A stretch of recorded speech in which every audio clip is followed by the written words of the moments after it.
to all the distinguished guests here, and of course, most importantly, our newly appointed and elected officials of the Liga ng Barangay and the SK officials.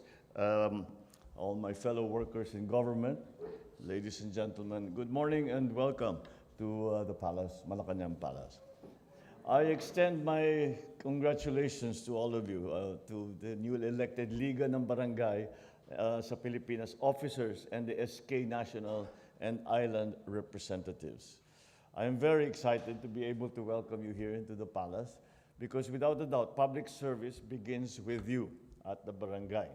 You are the first responders in times of emergency. You are at the forefront of our efforts in building a strong, prosperous, and united society. Kabilang kayo ng muka ng bagong Pilipinas. Kaya naman ay inaasahan namin ang inyong pangunguna sa pagbabago upang mapaigting ang dekalidad na serbisyo publiko.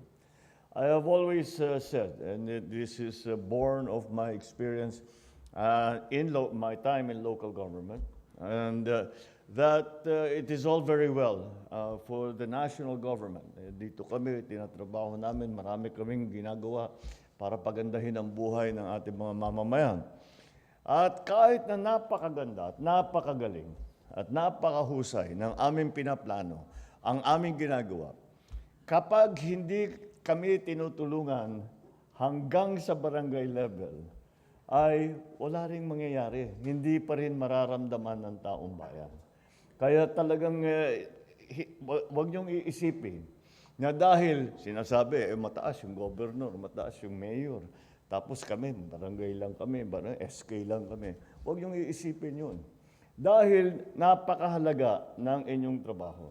Napakahalaga ang ginagampanan ninyo na katungkulan para sa ating pagpaganda ng Pilipinas. So, I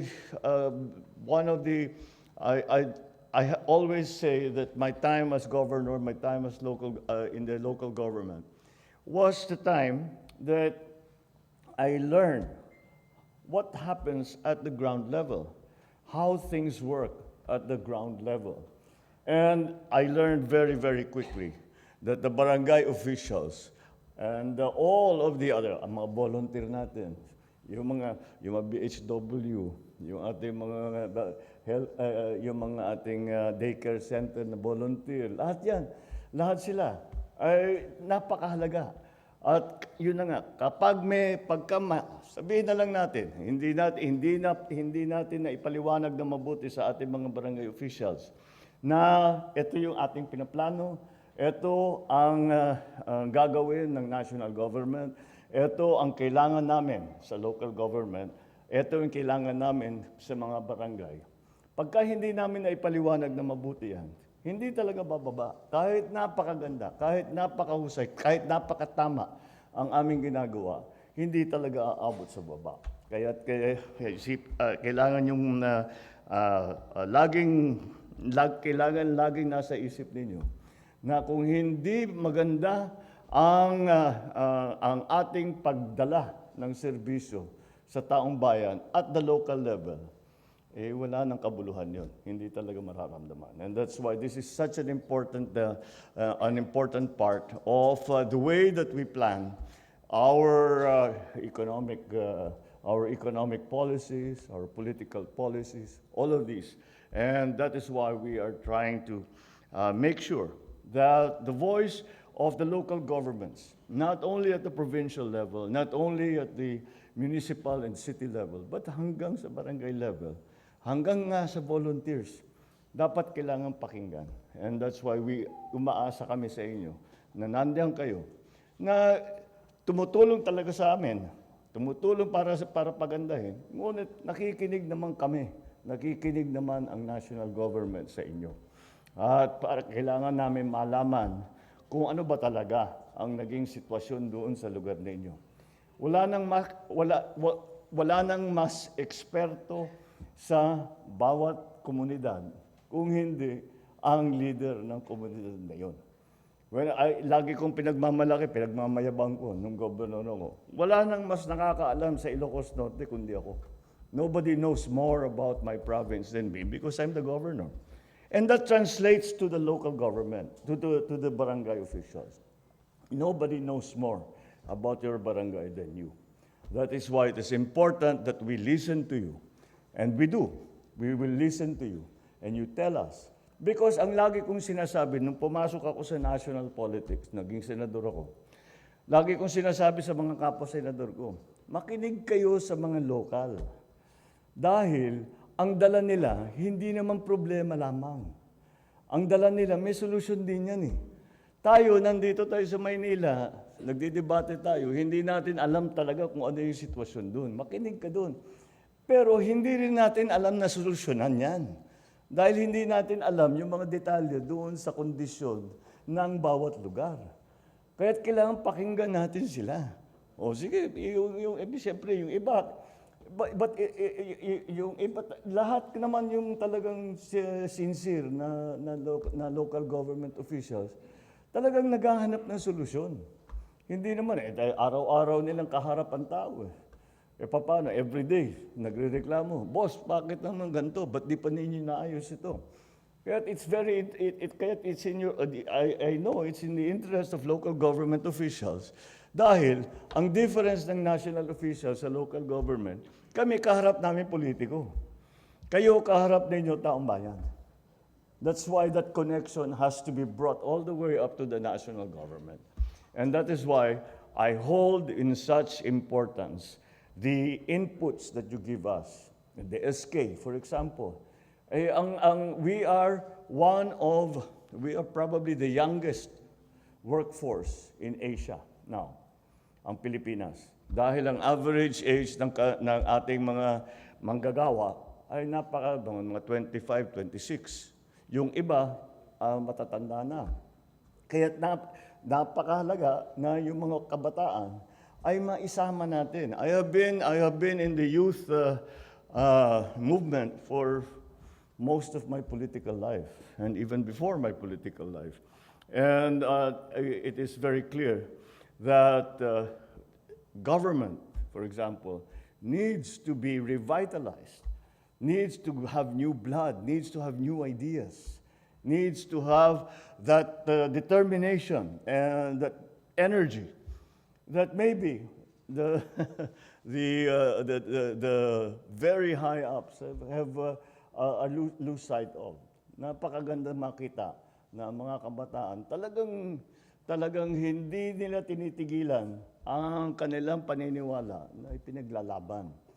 I remember nandito yung mga ibang KB. Ang KB dati yung Kabataang Barangay. Simple lang yung slogan ng Kabataang Barangay. Makialam, makialam, makialam. Tama yun. Dapat ganun pa rin ang gagawin ng kabataan. Kung meron kayong nakikitang mas magandang pamamaraan, sabihin ninyo, isigaw ninyo. Wala, yung mga matatanda hindi makikinig sa inyo, pero pilitin ninyo. Hindi naman, lahat naman, pagka may pangyayari na ganyan, sasabihin, kung maganda ang naging resulta, anong masama doon? Kung hindi matagumpay, hindi magandang lumabas, hindi bale. Sige, next. Subukan natin ibang bagay. Subukan natin ibang sistema. But you have to be there. We need your energy. We need your new blood. Tignan mo naman natin. For example, sa pamumuhay natin ngayon, naging napakahalaga ang teknolohiya. Ngayon, sasabihin natin, siyempre tayo, pinag-aaralan namin yan. In my generation, we study. But in my generation, hindi importante ang teknolohiya. Nagugulat kami, makita yung 6 years old, humawak ng kahit na Game Boy o computer. Wala, parang walang baliwala. Tayo pinag-aaral, inisip, ito ba yung pipindutin ko ito? And that kind of intuitive and instinctive knowledge from the youth is what we need. And the future is going to be technologically driven. And that is why the natural instinct of younger people when it comes to technology is important. It has to be part of all our thinking. It has to be part of all our planning. So, kaya't nabanggit ko lahat yan ay dahil nais ko lang naman talagang ipaalam sa inyo na dahil nga sa aking karanasan bilang local government official, ay asahan po ninyo na lahat ng inyong mga iniisip, lahat ng inyong mga suggestion, lahat ng inyong sinasabi sa amin, ay pinapakinggan namin yan. Ngayon, hindi sasabihin na basta sinabi niyo, gagawin namin. Pero siyempre, that will be part. It will be part. The input that you give us will be part of our planning, will be part of how we move forward. Because dito sa area na ito, maraming lumapit sa akin na ganito, so alam ko na. Dito sa area naman to na iba. Alam ko na. So, paano natin paplanuhin na mabuti yan? And so, I just want to remind you of the extremely important place that the local governments at the barangay level play in this government's decision-making, in this government's planning, in this government's hope for the future of our country. Because, and then let's turn back to the SK. What we are doing here, itong mga nakikita niyo na leader sa national, hindi na namin ginagawa para sa amin ito, para na sa mga kabataan yan. So, we have to hear from the young people. We have to hear from the ordinary citizens. What is the future that you want? What is the future that you feel we can achieve? And how do you suggest that we do it? These questions are very, very important.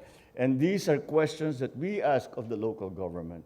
And I promise you, we will listen to those answers. Maraming salamat po at magandang umaga po sa inyo lahat.